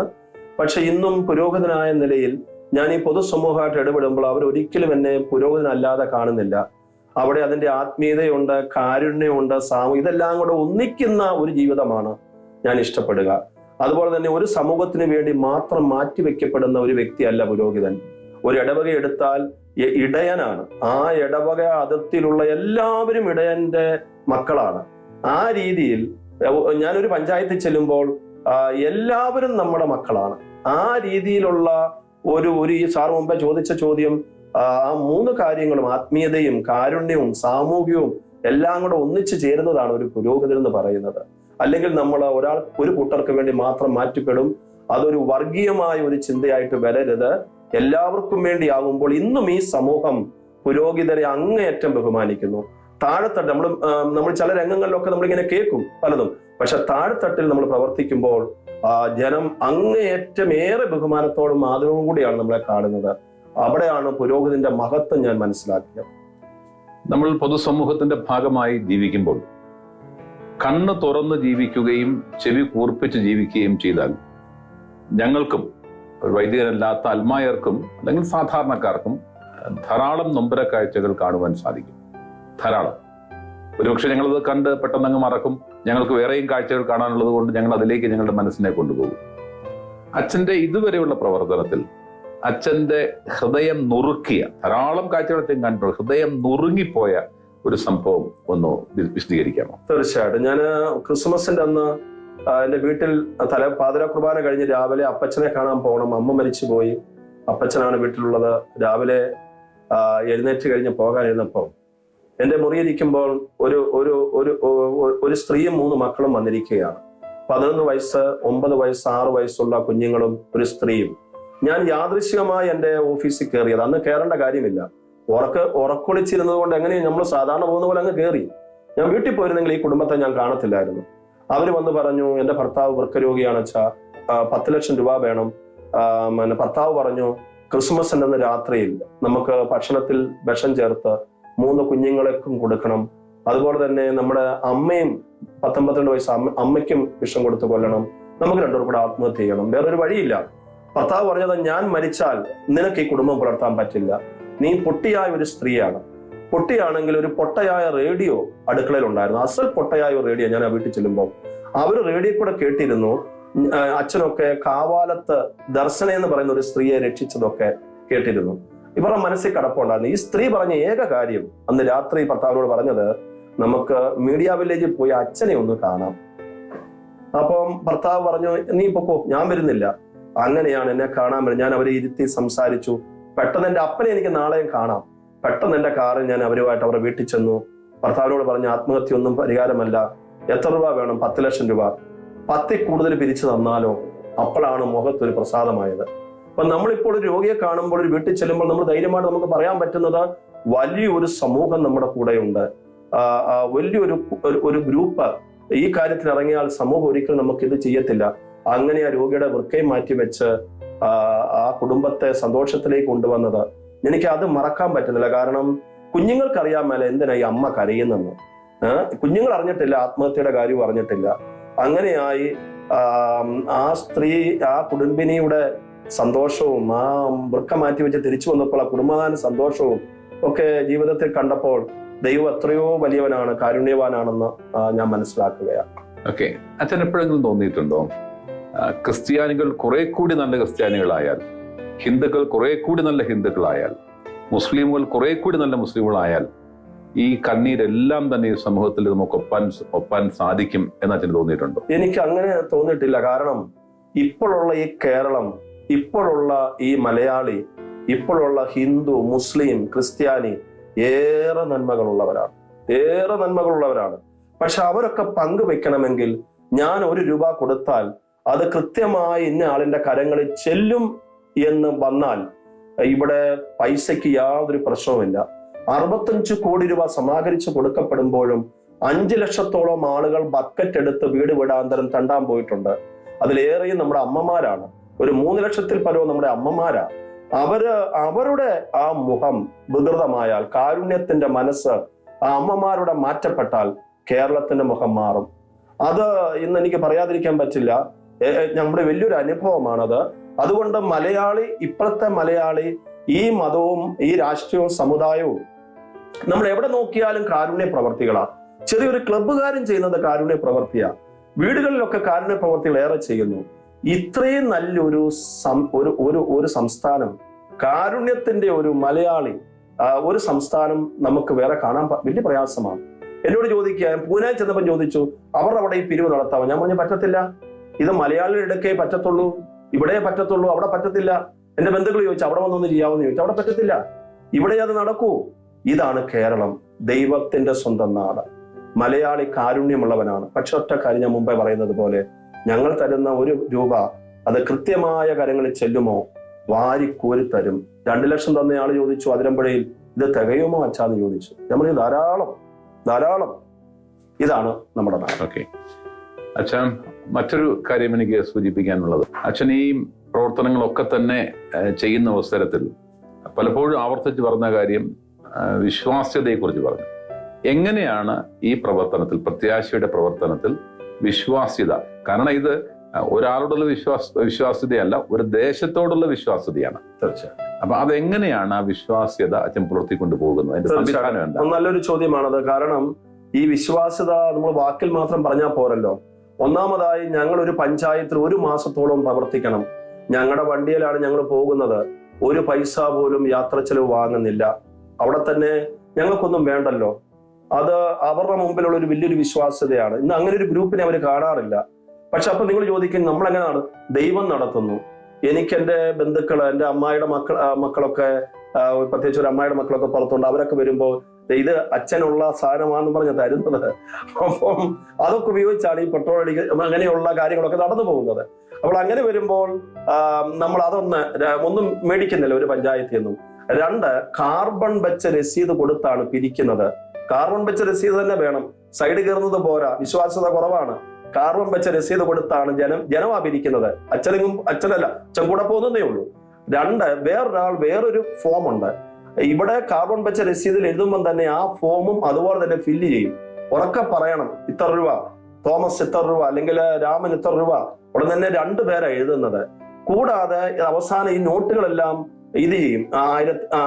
1000-ന്റെ ഇത്ര, 500-ന്റെ ഇത്ര, അല്ലെ 1000-ന്റെ ഇത്ര എനം തിരിച്ച് അത് കൂട്ടും. അതിനുശേഷം ഇതൊരു കൗണ്ടറിലേക്ക് വന്നിട്ട് ഓരോ വാർഡിനും ഓരോ കൗണ്ടർ ഉണ്ട്. അവിടെ എണ്ണി തിട്ടപ്പെടുത്തി അവിടെ ഉറക്കെ പ്രഖ്യാപിക്കുകയാണ്. ഇലക്ഷൻ പോലെ ഉറക്കെ പ്രഖ്യാപിക്കുകയാണ്. പ്രഖ്യാപിച്ച് കഴിയുമ്പോൾ കൗണ്ടറിൽ എണ്ണിക്കഴിഞ്ഞ് വേറൊരു മെയിൻ കൗണ്ടറിൽ വീണ്ടും എണ്ണി തിട്ടപ്പെടുത്തിയിട്ടാണ് പ്രഖ്യാപിക്കുന്നത്. അത് കഴിഞ്ഞ് ഞങ്ങളുടെ പേരൊന്നും അക്കൗണ്ടിലില്ല. പഞ്ചായത്ത് പ്രസിഡന്റ്, വൈസ് പ്രസിഡന്റ്, രോഗിയുടെ വാർഡ് മെമ്പർ, ജനം തെരഞ്ഞെടുക്കുന്ന ഒരു വ്യക്തി, ഈ 4 പേരുടെ പേരിൽ ജോയിന്റ് അക്കൗണ്ടിലാണ് ഈ പൈസ നിക്ഷേപിക്കുന്നത്. അച്ഛന്റെ പേരോ ഞങ്ങളുടെ ആരുടെയും പേര് അതിൻ്റെ അകത്തില്ല. പക്ഷേ ഒരൊറ്റ പഞ്ചായത്തിൽ പോലും 1 രൂപയെങ്കിലും എടുത്താൽ എന്നോട് ചോദിക്കാതെ അവരത് ചെയ്യാറില്ല. അത് ഏത് പാർട്ടിക്കാരാണെങ്കിലും. ഞാൻ പറയുകയായിരുന്നു, ഇവരെല്ലാം ഒന്നിച്ച് നിൽക്കുന്ന ഈ കാര്യത്തിൽ, രാഷ്ട്രീയക്കാരെല്ലാം ഒന്നിച്ചാണ് നിൽക്കുന്നത് രോഗിക്ക് വേണ്ടി. അത് വല്ലാത്തൊരു അനുഭവമാണ്. രോഗിക്ക് വേണ്ടി പണം പിരിക്കാൻ വേണ്ടി നമ്മൾ ഇറങ്ങുമ്പോൾ അച്ഛന് പരിചയമില്ലാത്ത വിദൂര സ്ഥലങ്ങളിലൊക്കെയാണ് അച്ഛൻ പോയി പണം പിരിക്കുന്നത്. അച്ഛനും പ്രത്യാശ സംഘവും പോയി പണം പിരിക്കുന്നത്. ഈ പണം പിരിക്കുന്നതിന് മുന്നോടിയായിട്ടുള്ള ക്രമീകരണങ്ങൾ എന്തൊക്കെയാണ്? അതാണ് വളരെ പ്രധാനപ്പെട്ടതാണ്. ഞാൻ പറഞ്ഞല്ലോ, ഒരു പഞ്ചായത്തിൽ 3 ആഴ്ച മുതൽ 1 മാസം വരെ പ്രവർത്തിക്കണം. അത്ര എളുപ്പമല്ല. ഈ 5 മണിക്കൂർ കൊണ്ട് കിട്ടുക എന്ന് പറഞ്ഞാൽ ഓടിച്ചെന്നാൽ കിട്ടില്ല. അപ്പോൾ ആദ്യം ഞാൻ പറഞ്ഞു, പഞ്ചായത്ത് സമിതിയിൽ പോയി നമ്മൾ സംസാരിച്ചിട്ട് അവിടെ ഒരു ജനറൽ കൺവീനറെ തെരഞ്ഞെടുക്കുന്നു. അവർക്ക് പൊതുസമ്മതനായ ഒരു ജനറൽ കൺവീനർ. അദ്ദേഹം ഒരു പ്രത്യേക പാർട്ടിയുടെ ആളൊന്നും ആയിരിക്കരുത്, ഒരു പൊതുസമ്മതനായിരിക്കണം. അദ്ദേഹത്തെ തെരഞ്ഞെടുത്ത് കഴിയുമ്പോൾ തന്നെ ഈ സംഗതി അദ്ദേഹമാണ് പിന്നെ ഇത് ലീഡ് ചെയ്യുന്നത്. അതിനുശേഷം ഞങ്ങൾ ജനറൽ കൺവെൻഷൻ നടത്തും. ഓരോ വാർഡിൽ നിന്ന് 50-ഓ 100-ഓ പേര് വെച്ച് വരികയാണ് ഒരു ഹോളിലേക്ക്. വന്നിട്ട് അവിടെ വെച്ച് ഒരു വാർഡിന് ഒരു കൺവീനറേയും ജോയിന്റ് കൺവീനറേയും തെരഞ്ഞെടുക്കും. പിന്നെ വാർഡിലേക്ക് പോവുകയാണ്. വാർഡിൽ പോകുമ്പം 10, 100, 200 പേരാണ് ഓരോ വാർഡുകളിൽ ഇരിക്കുന്നത്. അവിടെ ചെന്ന് കഴിയുമ്പോൾ വാർഡിന് 500 വീടാണ് ഉണ്ടെങ്കിൽ ഒരു വാർഡിൽ അതിനെ 5 മേഖലയായി 100 വീടുകൾ വെച്ച് തിരിച്ചിട്ട് ഓരോ മേഖലയ്ക്കും കൺവീനറെ, ജോയിന്റ് കൺവീനറെ 5 പേര് സഹായിക്കാൻ, അങ്ങനെ 7 പേര് വെച്ച് ഓരോ മേഖലയിലും വരും. ഇവിടുന്ന് എല്ലാ ഇവരെല്ലാം ലീഡേഴ്സാണ്. അതിനുശേഷമാണ് നമ്മൾ ലീഡേഴ്സ് മീറ്റിംഗ് കൂടും. അവിടെ വെച്ച് പിരിവിന്റെ സംവിധാനങ്ങളെല്ലാം കൂടെ ഇലക്ഷന് പോകുന്നത് പോലെ കാർബൺ വെച്ച രസീത്, പിന്നെ ബക്കറ്റ്, പിന്നെ പ്ലക്കാർഡ്, പിന്നെ എഴുതാനുള്ള പേന, എല്ലാം ഒരു കിറ്റിനകത്താക്കി കൊടുക്കുകയാണ്. കൊടുത്തിട്ട് ഇവര് ഞായറാഴ്ച പിരിവെങ്കിൽ ശനിയാഴ്ച മൈക്ക് അനൗൺസ്മെന്റ് ഉണ്ട് ആ പഞ്ചായത്ത് മൊത്തം. എന്നിട്ട് ഞായറാഴ്ച രാവിലെ 9 മണി മുതൽ 2 മണി വരെ പിരിവുള്ളൂ. അതിന് മുമ്പ് വാങ്ങില്ല, അതിന് ശേഷവും പൈസ വാങ്ങില്ല. 5 മണിക്കൂർ ആകുമ്പോൾ 10 ലക്ഷം വേണമെങ്കിൽ 30, 40, 50, 60 ലക്ഷം രൂപയൊക്കെയാണ് നമുക്ക് ആ പഞ്ചായത്തിൽ ലഭിക്കുന്നത്. അവിടെ ബാങ്കുകാർ വന്ന് എണ്ണി, ഞായറാഴ്ചയാണെങ്കിൽ അവർ വന്ന് എണ്ണി അവരുടെ ലോക്കറി വെച്ചു എന്ന് ഉറപ്പാക്കിയതിന് ശേഷമാണ് ഞങ്ങൾ തിരിച്ചു പോരുന്നത്. ഇത്രയും കാര്യങ്ങളാണ് അവിടെ നടക്കുന്നത്. Very good. അച്ഛൻ വൃക്ക രോഗികൾ, കരൾ രോഗികൾ, ഹൃദയം മാറ്റ ശസ്ത്രക്രിയ, ഇത്തരം രോഗികൾക്ക് വേണ്ടിയാണ് കൂടുതലും പണപ്പിരിവ് നടത്തിയിരിക്കുന്നത്. അടുത്ത കാലത്ത് ഒരു ട്രെൻഡ് ഞാൻ ശ്രദ്ധിക്കുന്നത്, സാമ്പത്തികമായി തകർന്നു പോയ കുടുംബങ്ങൾക്ക് വേണ്ടി, ആത്മഹത്യയുടെ മുൻപിൽ നിൽക്കുന്ന കുടുംബങ്ങൾക്ക് വേണ്ടിയുള്ള പണപ്പിരിവും അവിടെ ഇവിടെയൊക്കെ അച്ഛൻ ആരംഭിച്ചിട്ടുണ്ട്. മലയാളിയെ പറ്റി ഞാൻ ഒരു സ്ഥലത്ത് വായിച്ചു, മലയാളി എന്നല്ല അവനെ വിളിക്കേണ്ടത്, ചിലവാളി എന്നാണ് വിളിക്കേണ്ടത്. ചെലവാണ്, വരവിൽ കവിഞ്ഞുള്ള ചെലവ് ചെയ്ത് അവന്റെ സാമ്പത്തിക ഭദ്രത തകരുന്നു. ചിലർക്ക് ഇല്ലായ്മയുടെ പ്രശ്നങ്ങൾ വരുന്നു. അതുകൊണ്ട് അവര് കുടുംബമായി ആത്മഹത്യയിലേക്ക് പോകുന്നു. ഈ ഒരു ഷിഫ്റ്റ് അച്ഛൻ എന്താണ് അങ്ങനെ ഒരു ഷിഫ്റ്റിലേക്ക് പോകാൻ കാരണം? അതൊരു പരിപാടിയുടെ ഭാഗമെന്ന് മാത്രമേ ഉള്ളൂ? അത് വരാൻ കാരണം ഇപ്പൊ നമുക്ക് ഇനിയും കുറച്ച് നാളെ കഴിയുമ്പോൾ, എനിക്കിപ്പോ 61 വയസ്സായി, കുറച്ചൊക്കെ കഴിയുമ്പോഴും പഞ്ചായത്തിലേക്ക് പോകാനുള്ള ഒരു ബുദ്ധിമുട്ടുകളൊക്കെ വരുന്ന ഒരു കാലഘട്ടം. അതിനെ മുന്നിൽ കണ്ടുകൊണ്ട് ഇപ്പോൾ ഞാൻ വീഡിയോയിലൂടെ ഇങ്ങനെയുള്ള കുടുംബങ്ങളെ രക്ഷിക്കാനായിട്ട് തുടങ്ങിയിട്ടുണ്ട്. ചിലതൊന്നും വീഡിയോ ചെയ്യാൻ പറ്റില്ല. വീഡിയോ എടുത്താൽ തന്നെ അത്ര ക്ലോസ് ആയിട്ടുള്ള ആളുകൾക്ക് മാത്രമേ അത് അയച്ചു കൊടുക്കൂ. അവരോട് പറയും അത് മീഡിയയിൽ ഇടരുത്, കാരണം ആ കുടുംബത്തെ എനിക്ക് പ്രദർശിപ്പിക്കാൻ ആഗ്രഹമില്ല. ഇപ്പം തന്നെ ഒരു കുടുംബം 5 പേരടങ്ങുന്ന ഒരു കുടുംബം മാടപ്പള്ളിയില് 5 പേരും രോഗികളാണ്. ആ വീഡിയോ പുറത്തു പോയിട്ടുണ്ട്, അത് സോഷ്യൽ മീഡിയയിലൂടെ പോകുന്നുണ്ട്. അവർക്ക് ഇപ്പം തന്നെ നല്ലപോലെ പൈസ വരുന്നുണ്ട്. കാരണം ആ കുടുംബനാഥയുടെ വൃക്ക മാറ്റി വെക്കണം, ഭിന്നശേഷിയായ ഒരു മകന്, ഒരു ഹാർട്ട് ഓപ്പറേഷൻ കഴിഞ്ഞ ഒരു മകന്, ഭർത്താവ് മേസ്തിരിപ്പണിയായിരുന്നു, പോകാൻ പറ്റുന്നില്ല, കൈയും കാലും എല്ലാം പൊട്ടുന്നു. അതുകൊണ്ട് ഒരു സെക്യൂരിറ്റി ആയിട്ട് നിൽക്കുക അദ്ദേഹം. അപ്പോൾ ആ കുടുംബത്തിന് വേണ്ടി 30 ലക്ഷം രൂപയോളം വേണം. ആ ഒരു വീഡിയോ സോഷ്യൽ മീഡിയയിൽ പോകുന്നുണ്ട്. ഇങ്ങനെ ഇപ്പോൾ മാസത്തിലൊരിക്കലോ 2 മാസം കൂടുമ്പോഴോ ഒരു വീഡിയോ ചെയ്യുമ്പോൾ നല്ല റെസ്പോൺസ് ആണ് അതിന് കിട്ടുന്നത്. അപ്പോൾ ഒരു കാലത്ത് നമുക്ക് പഞ്ചായത്തിൽ പോകാതെ വന്നാലും പാവങ്ങളെ കൈവിടില്ലല്ലോ. അപ്പോൾ ഇപ്പോഴേ ആ മീഡിയയിലേക്കൊന്നും കയറി നമുക്ക് അനേകം പാവങ്ങളെ രക്ഷിക്കാം. അതുകൊണ്ടാണ് ഇപ്പൊ അതൊന്ന് തുടങ്ങി വെച്ചത്. ഓക്കെ, അച്ഛൻ മാധ്യമ വിദ്യാഭ്യാസ രംഗത്ത് തുടങ്ങി. അതിനുശേഷം ഈ ക്രൗഡ് ഫണ്ടിങ്, കാരുണ്യ പ്രവർത്തന മേഖലയിലേക്ക് വന്നു. അതിനുശേഷം ഇപ്പോൾ ഭിന്നശേഷിക്കാരുടെ മേഖലയിലാണ് അച്ഛന്റെ പ്രവർത്തനം വ്യാപിച്ചിരിക്കുന്നത്. അതെന്താ അങ്ങനെ ഒരു മാറ്റം? ഈ ഭിന്നശേഷിക്കാരെന്ന് പറയുമ്പോൾ അത് നമുക്കറിയാമല്ലോ, ഡോക്ടർ ജോർജ് പടനിലവും കുടുംബവും നമുക്ക് ഈ വീട് ഏതാണ്ട് 12 കോടി വിലമതിക്കുന്ന വീട് സ്ഥലവുമാണിത്. അവരത് തരുമ്പോൾ അവരുടെ മകൻ ജിമ്മിച്ചൻ ഒരു ഭിന്നശേഷിക്കാരനാണ്. അപ്പൊ ഭിന്നശേഷിക്കാർക്ക് വേണ്ടിയാണ് ഇത് ഡോക്ടർ അവരുടെ ഉന്നമനത്തിന് വേണ്ടി തന്നതാണ്. അപ്പോൾ അങ്ങനെ ഞങ്ങളിപ്പോൾ നമുക്ക് ആശാഭവനും ഇതെല്ലാം രൂപതയുടെ പ്രസ്ഥാനങ്ങളാണ്. അതുകൊണ്ട് ആശാഭവനിലേക്ക് ഭിന്നശേഷിക്കാരെ നമ്മൾ മാറ്റി. ഇതിപ്പോ ജിംബയർ എന്ന് പറയുന്നത് ഒരു ചൈൽഡ് ഡെവലപ്മെന്റ് സെന്ററാണ്. അവിടെ ഭിന്നശേഷിക്കാർ മാത്രമല്ല, അവിടെ ഭിന്നശേഷിക്കാരൊക്കെ കുറച്ചേ വരുന്നുള്ളൂ. നമ്മുടെ തന്നെ നോർമലായ കുട്ടികൾ തന്നെ. അവര് 12 വയസ്സ് വരെയുള്ള കുട്ടികൾക്ക് അവർക്ക് അവരുടെ ജീവിതത്തിൽ ചെറിയ ഡിഫിക്കൽറ്റീസ്, ബുദ്ധിമുട്ടുകൾ അവർക്കുണ്ട്. സംസാരം, നോട്ടം, നടപ്പില്, പെരുമാറ്റത്തില്, അതിലൊക്കെ നമുക്ക് ആ കുറവുകൾ ഇപ്പോഴേ മാറ്റിയില്ല എങ്കിൽ അതൊരു ഡിസബിലിറ്റി ആയിട്ട് മാറാം. ഡിസബിലിറ്റി ആയിട്ട് മാറും. തെറാപ്പിയിലൂടെ നമുക്കത് മാറ്റാൻ പറ്റും. അപ്പൊ ഇപ്പോൾ ഇവിടെ നടക്കുന്നത് ജിംബയർ എന്ന് പറയുന്ന ചൈൽഡ് ഡെവലപ്മെന്റ് സെന്റർ. അത് എല്ലാവർക്കും വേണ്ടിയുള്ളതാണ്, എല്ലാ കുട്ടികൾക്കും വേണ്ടിയുള്ളതാണ്. അവിടെ വന്നാൽ 1 മാസം, 2 മാസം, അല്ലെ 3 മാസം കൊണ്ട് ഈ ബുദ്ധിമുട്ടുകളൊക്കെ മാറി തെറാപ്പി കൊടുത്ത് അവർക്കത് മാറ്റി അവരെ സമൂഹത്തിന്റെ മുഖ്യധാരയിലേക്ക് കൊണ്ടുവരാൻ പറ്റും. അതും വലിയൊരു അനുഭവം പോലെയാണ് ഞങ്ങൾക്ക് തോന്നിയിരിക്കുന്നത്. എന്തൊരു വ്യത്യാസമാണ് കുഞ്ഞുങ്ങൾക്ക് വരുന്നത്. അതും ഒരു നല്ലൊരു അനുഭവമാണ് ജീവിതത്തിൽ. ഓക്കെ, ഈ കാരുണ്യത്തിന്റെ സുവിശേഷം പ്രസംഗിച്ചും പ്രാവർത്തികമാക്കിയും നടക്കുന്ന അച്ഛന് ഷെക്കീനയുടെ പ്രേക്ഷകരോട് എന്താണ് പറയാനുള്ളത്? എനിക്ക് പ്രേക്ഷകരോട് പറയാനുള്ളത്, ഈ ജീവിതം തന്ന ദൈവമേ നിനക്ക് നന്ദി എന്നാണ്. എന്ന് പറഞ്ഞാൽ ഒരു പുരോഹിതൻ എല്ലാ ദിവസവും മുറിക്കപ്പെടുന്നവനും ചിന്തപ്പെടുന്നവനുമാണ്. അവന് കയ്യിലെടുത്ത കർത്താവിന്റെ ശരീരം മുറിക്കപ്പെടുകയും രക്തം ചിന്തപ്പെടുകയും ചെയ്യുന്ന വലിയൊരു അത്ഭുതമാണ് എല്ലാ ദിവസവും അവന്റെ കരങ്ങളിൽ നടക്കുന്നത്. അതുകൊണ്ട് ഈ ജീവിതം എല്ലാവർക്കും വേണ്ടി ചിന്തപ്പെടുന്നതും മുറിക്കപ്പെടുന്നതും ആകുമ്പോൾ ഒരു പൗരോഹിത്യ ജീവിതത്തിന്റെ ഒരു സംതൃപ്തി എന്ന് പറയുന്നതും അവിടെയാണ്. മാത്രമല്ല ഇത് 5 അപ്പം കൊണ്ട് 5000 പേരെ തീറ്റിപ്പോറ്റുന്ന അനുഭവം. നമ്മുടെ കയ്യിൽ 5 അപ്പവും 2 മീനുമേ ഉള്ളൂ, മതി. ദൈവം അത് അത്ഭുതം കാട്ടുകയാണ്. അതുകൊണ്ട് നിങ്ങളുടെ കയ്യിൽ എന്തുണ്ട് എന്നുള്ളതല്ല, ഉള്ളത് ദൈവത്തിന് സമർപ്പിച്ചാൽ ദൈവം അത് വലിയ അത്ഭുതം കാട്ടി അനേകരെ, വേദനിക്കുന്ന അനേകർക്ക്, നിങ്ങളുടെ കയ്യിലുള്ള ചെറിയ സമ്പാദ്യമായാലും അത് നിങ്ങൾ കൊടുത്താൽ അനേകരുടെ കണ്ണുനീരൊപ്പുന്ന വലിയ അനുഭവമായി ദൈവം അത് മാറ്റും. അതുകൊണ്ട് ഇതാണ് എനിക്ക് പ്രേക്ഷകരോട് പറയാനുള്ളത്. നമ്മുടെ ജീവിതമൊക്കെ ദൈവത്തിന്റെ ദാനമാണ്, അത് മറ്റുള്ളവർക്കും കൂടി ഉള്ളതാണ് എന്നുള്ള ചിന്ത.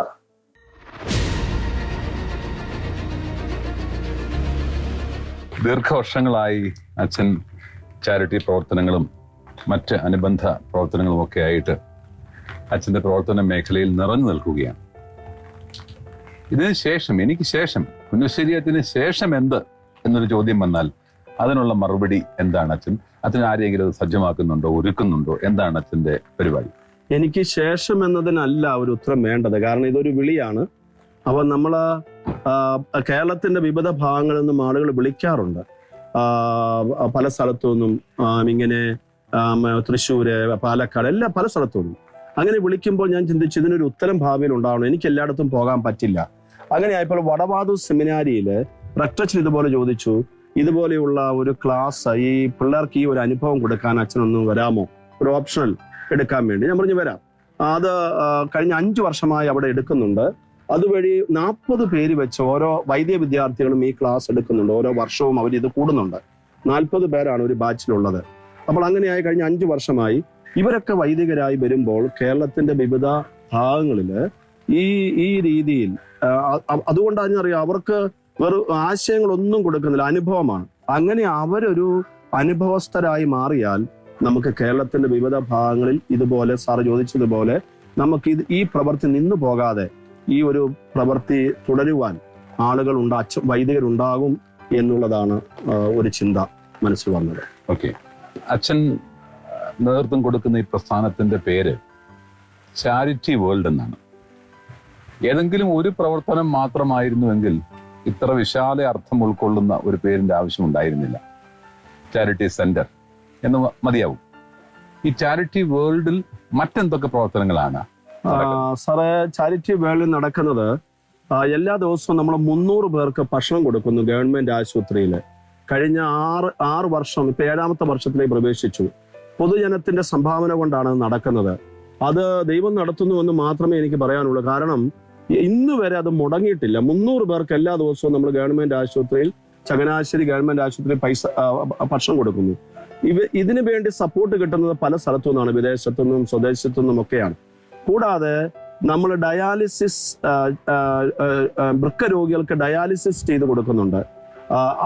അത് ചെത്തിപ്പുഴ ഹോസ്പിറ്റലുമായി ചേർന്ന് ഡോക്ടർ പടനിലം സപ്പോർട്ട് ചെയ്തുള്ള ഒരു പ്രവൃത്തിയാണ്. അത് വൃക്ക രോഗികൾക്ക് ഒത്തിരി ആശ്വാസമാണ്. കൂടാതെ പാലിയേറ്റീവ് കെയർ ഇവിടെ നടക്കുന്നുണ്ട്. കിടപ്പ് രോഗികളെ അയക്കുന്നവരെ സഹായിക്കാൻ വേണ്ടി, ക്യാൻസർ രോഗികളെ സഹായിക്കുന്നു. വീടില്ലാത്തവർക്ക് സ്ഥലം, ഈയിടെ നമ്മൾ 2-3 സ്ഥലത്ത് വീടുകളൊക്കെ വെച്ചു കൊടുത്തു. 21 സെന്റ് സ്ഥലം നെടുങ്കുന്നത്ത് കിട്ടി, അവിടെ 6 വീടുകൾ വെച്ചു കൊടുത്തു.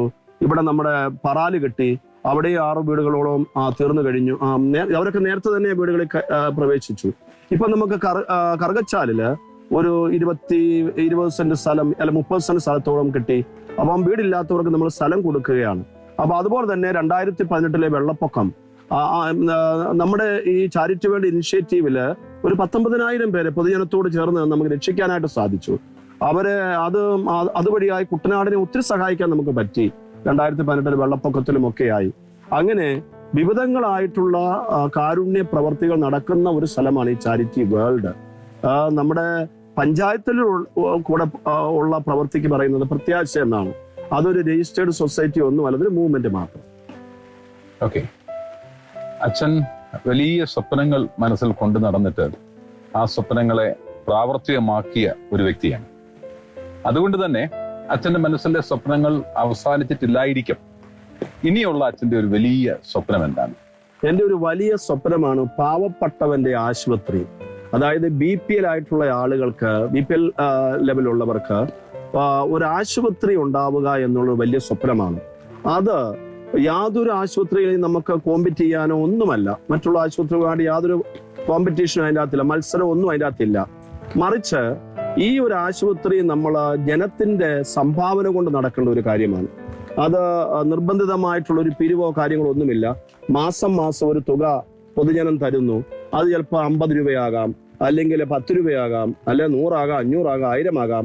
ആ സംഭാവന കൊണ്ട് നടത്തിപ്പോകുന്ന ഒരു ആശുപത്രി അത് വലിയൊരു സ്വപ്നമാണ്. അത് ചെറിയ രീതിയിൽ നമുക്ക് തുടങ്ങി അത് പതുക്കെ പതുക്കെ അത് വളർന്നോളും. നമ്മളിപ്പോ ഈ പ്രത്യാശ കാണുന്ന പോലെ തന്നെ പൊതുജനം നമുക്ക് സംഭാവന നൽകും. ഇവിടെയുള്ള ആളുകൾ അതിന് മുന്നോട്ട് വരും. കേരള സമൂഹം ഒന്നാകെ ഈ ആശുപത്രിയെ സപ്പോർട്ട് ചെയ്യും. അതാണ് ഇപ്പോൾ മനസ്സിലുള്ള ഒരു സ്വപ്നം. അച്ഛൻ്റെ സ്വപ്നങ്ങൾ അധികം വൈകാതെ തന്നെ യാഥാർത്ഥ്യമാകട്ടെ എന്നാണ് ഞങ്ങൾക്ക് എല്ലാവർക്കും ആശംസിക്കാനുള്ളത്. തീർച്ചയായിട്ടും. താങ്ക് യു വെരി മച്ച് സാറേ.